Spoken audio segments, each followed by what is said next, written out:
नमस्कार दोस्तों, स्वागत है आपका अपने चैनल स्टडी कल्चर में। और दोस्तों, मैंने जैसा कि बोला था, एक एक दिन लेट हो गया दोस्तों। मैं पॉलिटी का एक वीडियो हर दिन डालूंगा, लेकिन मैं कल एक दिन मिस हो गया, 2 दिन आज हो गया। लेकिन दोस्तों, टाइम लगता है दोस्तों पीपीटी बनाने में। चलिए, तो आज ज़्यादा आपका वक्त ना लेते हुए स्टार्ट करते हैं दोस्तों। तो दोस्तों, आज हम उद्देशिका के बारे में जानेंगे दोस्तों, जिसे इंग्लिश में हम लोग ऑब्जेक्टिव रिजोल्यूशन भी बोलते हैं दोस्तों। तो दोस्तों, भारत का जो हमारा संविधान है, जिसमें लिखा है, हम भारत के लोग भारत को एक पूर्ण प्रभुत्व संपन्न समाजवादी पंथ निरपेक्षी लोकतंत्रात्मक गणराज्य बनाने तथा उसके समस्त नागरिकों को सामाजिक, आर्थिक और राजनीतिक न्याय, विचार अभिव्यक्ति, विश्वास, धर्म और उपासना की स्वतंत्रता, प्रतिष्ठा और अवसर की समानता देंगे। ये जो है दोस्तों संविधान का जो प्रस्तावना है दोस्तों, इसमें समझ सकते हैं कि एक इंट्रोडक्शन है। ये जो हमारे संविधान का जो इंट्रो है, जो बोलते हैं कंटेंट, कोई भी किताब स्टार्ट होता है तो पहले कंटेंट रहता है कि उसमें ये चैप्टर में ये है, ये है, ये है। तो ये देखो कंटेंट है दोस्तों। तो दोस्तों, चलिए शुरू करते हैं दोस्तों। ये जो हमारा संविधान है दोस्तों, वो इसको बनाने से पहले 13 दिसंबर 1946 को पंडित जवाहरलाल नेहरू द्वारा संविधान का उद्देश्य प्रस्ताव प्रस्तुत किया गया था। 13 दिसंबर 1946 को। भारतीय संविधान का कौन सा भाग भारत को एक धर्मनिरपेक्ष राज्य के रूप में वर्णित करता है? संविधान का प्रस्तावना। हाँ दोस्तों, तो ये हमारा जो संविधान का जो प्रस्तावना है दोस्तों, ये है हमारे संविधान को एक धर्मनिरपेक्ष राज्य के रूप में वर्णित करता है दोस्तों, क्योंकि ये हमारे संविधान में उल्लेखित है दोस्तों कि हमारा जो राज्य, ये भारत है, वो पंथ निरपेक्ष है। कोई भी हमारे राज्य का धर्म नहीं होगा, सभी धर्म मानने वाले को पूर्णतः आज़ादी होगी दोस्तों। तो चलिए आगे बढ़ते हैं दोस्तों। सर्वोच्च न्यायालय द्वारा ऐसा किस बात में कहा गया कि अनुच्छेद 368 के अंतर्गत संविधान के प्रस्तावना में भी संशोधन किया जा सकता है, परंतु यह मूल ढांचे का उल्लंघन करने वाला नहीं होना चाहिए? तो हाँ दोस्तों, एक सर्वोच्च न्यायालय के एक वाद विवाद हुआ था एक बार, जो था केशवानंद भारती वाद 1973 में।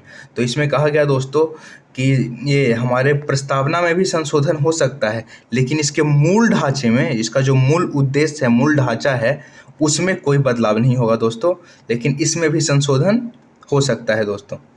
तो चलिए आगे बढ़ते हैं दोस्तों। उद्देशिका को के.एम. मुंशी ने राजनीतिक जन्मपत्री कहा था। तो याद रखिएगा दोस्तों, ये प्रश्न एक एग्जाम में पूछा गया था। बीपीएससी शायद 62वें या 63वें में पूछा गया था। एक जो नॉर्मल सा प्रश्न था, जो मतलब ध्यान से पढ़ते होंगे ये तो कर ही गए होंगे दोस्तों, क्योंकि बीपीएससी वाले ऐसे भी सब डिटेल में पढ़ते हैं। तो उद्देशिका को के.एम. मुंशी ने राजनीतिक जन्मपत्री, ठाकुर दास भार्गव ने संविधान की आत्मा तथा पलकीवाला ने संविधान का परिचय पत्र कहा है। तो देखिए दोस्तों, के मुंशी ने हमारे संविधान के प्रस्तावना जो उद्देशिका है, इसको राजनीतिक जन्मपत्री कहा है, और ठाकुर दास भार्गव ने इसे संविधान की आत्मा कहा है, और पलकीवाला ने इसे संविधान का परिचय कहा है दोस्तों। तो मैंने बताया दोस्तों कि एक तरह का कंटेंट है, परिचय है, जो आगे संविधान के भागों में जो बताया जाएगा वो इसमें संक्षिप्त रूप से दिया हुआ है दोस्तों। तो चलिए आगे बढ़ते हैं दोस्तों।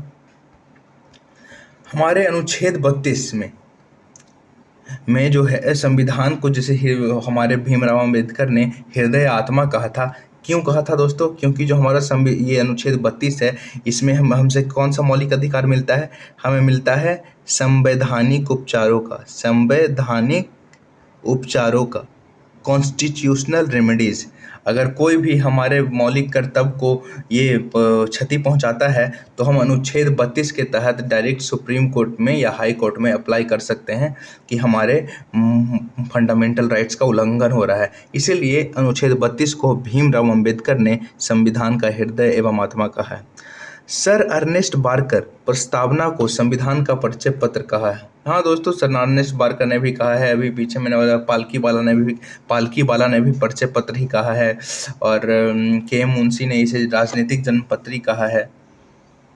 भारत के संदर्भ में पंथ निरपेक्ष शब्द का सही भाव भारत के राज्य का कोई पंथ या धर्म नहीं होना है। मैंने बताया दोस्तों कि भारत के किसी भी स्टेट या किसी भी राज्य या यूनियन टेरिटरी का अपना कोई राज धर्म नहीं है दोस्तों। कभी सुना है कि बिहार का जो राज धर्म है वो हिंदू है?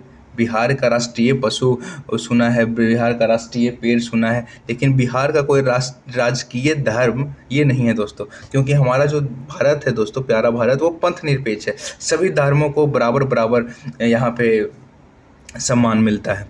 तो उद्देशिका में सम्मिलित सामाजिक, आर्थिक व राजनीतिक न्याय के तत्व किससे संबंधित हैं? तो हाँ दोस्तों, ये देखिएगा, हमारा जो रूसी पहले अभी जो रूस है दोस्तों, जिसे हम लोग डिक्टेटर बोलते हैं दोस्तों, ये जो राजनीतिक, आर्थिक और जो सामाजिक न्याय है दोस्तों, जब हमारा ये रूस USSR था, तब दोस्तों यहीं पे लेलिन हुए बहुत सारे जो सामाजिक, आर्थिक एवं राजनीतिक न्याय से संबंधित सारे चीज़ को अपने समाज में ढालने का कोशिश किए दोस्तों। तो उद्देशिका में जो सम्मिलित है सामाजिक, आर्थिक और राजनीतिक न्याय, ये किससे, हम लोग किस क्रांति से प्रेरित होकर के लिए थे दोस्तों? तो ये था 1917 के रूसी क्रांति से दोस्तों। तो उच्चतम न्यायालय ने किस बाद में यह धारणा प्रस्तुत की, उद्देशिका संविधान का अभिन्न अंग है?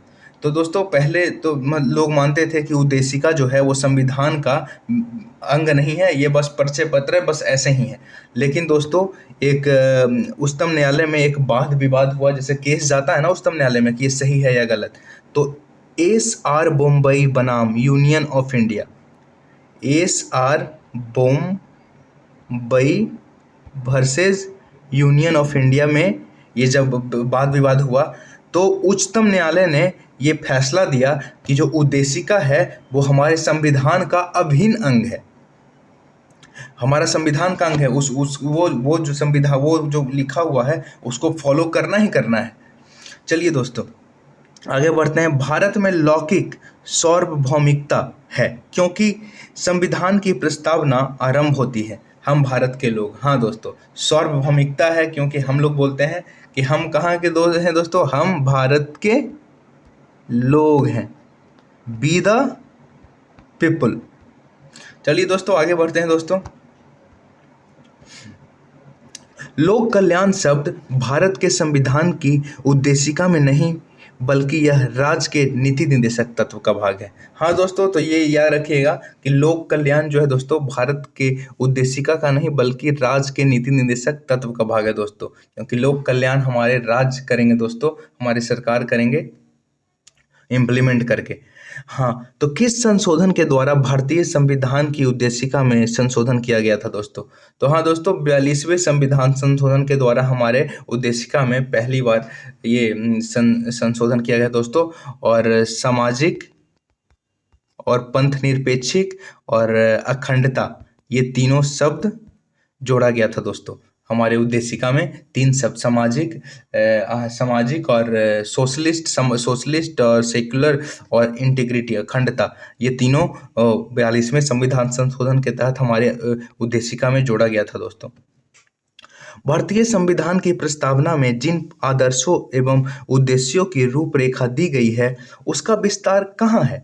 तो मूल अधिकारों, राज्य के नीति निर्देशक सिद्धांतों एवं मौलिक कर्तव्यों के अध्याय में। भारतीय संविधान के प्रस्तावना में जो आदर्श दिए गए हैं दोस्तों, जैसे कि सामाजिक, आर्थिक और राजनीतिक न्याय, ये हमारे मूल अधिकार से मिलते हैं। और पंथ निरपेक्ष, ये राष्ट्र के नीति निर्देशक तत्व का भाग है दोस्तों। और बहुत सारा चीज़ है दोस्तों जो मौलिक कर्तव्य, ये तीनों मिला करके हमारा प्रस्तावना का आदर्श ये 3 भागों में देखने को मिल जाते हैं दोस्तों। राज्य का सबसे महत्वपूर्ण तत्व क्या होता है? संप्रभुता। हाँ दोस्तों, किसी भी राज्य या किसी भी देश का को संप्रभु होना या सोवर्जिन होना बहुत जरूरी है दोस्तों, क्योंकि उस पर किसी का कोई कंट्रोल नहीं है। सोवर्जिन देश है, कहीं भी अब दुनिया के कहीं किसी देश में चल जाइएगा, आप अगर भारत से हैं तो आप संप्रभु हैं, आप सोवर्जिन ही हैं, चाहे आप दुनिया के किसी भी देश में चले जाइए। समाजवादी, अखंडता तथा पंथ निरपेक्ष शब्द संविधान की प्रस्तावना में किस संशोधन के द्वारा सम्मिलित किया गया? तो मैंने बोला दोस्तों, अभी थोड़ी देर पहले ही बोला कि उद्देशिका में एक बार संशोधन हुआ और संशोधन के तहत समाजवादी, अखंडता तथा पंथ निरपेक्ष शब्द को 42वें संविधान संशोधन द्वारा जोड़ा गया दोस्तों उद्देशिका में। चलिए दोस्तों, संविधान निर्माण में महत्वपूर्ण भूमिका निभाने वाले संविधान सभा के सदस्य अल्लादी कृष्णा स्वामी अय्यर के अनुसार संविधान की प्रस्तावना हमारे दीर्घकालिक सपनों का विचार है। हाँ दोस्तों, तो ये भी याद रखिएगा कि हमारे संविधान सभा के जो सदस्य थे अल्लादी कृष्णा स्वामी अय्यर, इन्होंने कहा था कि ये जो उद्देशिका है हमारे दीर्घकालीन सपनों का एक विचार है दोस्तों। गोलकनाथ बनाम पंजाब मामले में न्यायमूर्ति एम हिदायतुल्ला ने उद्देशिका को संविधान की मूल आत्मा कहा था दोस्तों। मैंने बोला था दोस्तों कि संविधान की मूल आत्मा कब किस कहा था? गोलकनाथ बनाम पंजाब राज्य वाले मामले में। उद्देशिका को राजनीतिक जनपत्री की संज्ञा किसने दी है? तो के मुंशी ने, मैंने पहले ही बताया। प्रस्तावना संविधान का अंग नहीं है। उच्चतम न्यायालय ने यह मत किस बात में व्यक्त किया था? बेरोबारी संघ मामले में। इसमें दोस्तों बोला था कि नहीं है, लेकिन फिर आगे जा करके बेरोबारी थी बम्बई और वर्सेस यूनियन ऑफ इंडिया हुआ तो बोला कि नहीं है, अंग है, प्रस्तावना का ही अंग है। तो चलिए दोस्तों, ये वीडियो यहीं पे रैप अप करते हैं। आज मैं 2 वीडियो डालूंगा, एक एमसीक्यू का और एक ये जो भी मैंने बनाया है ये भी डालूंगा। और दोस्तों आप टेंशन मत लीजिए, आपका पॉलिटी इतना अच्छे से क्लियर करवाऊंगा कि आप सोच भी नहीं सकते। तो चलिए दोस्तों, वीडियो मैं यहीं पे रैप अप करता हूँ। फिर मिलता हूँ कल फिर एक नए वीडियो के साथ।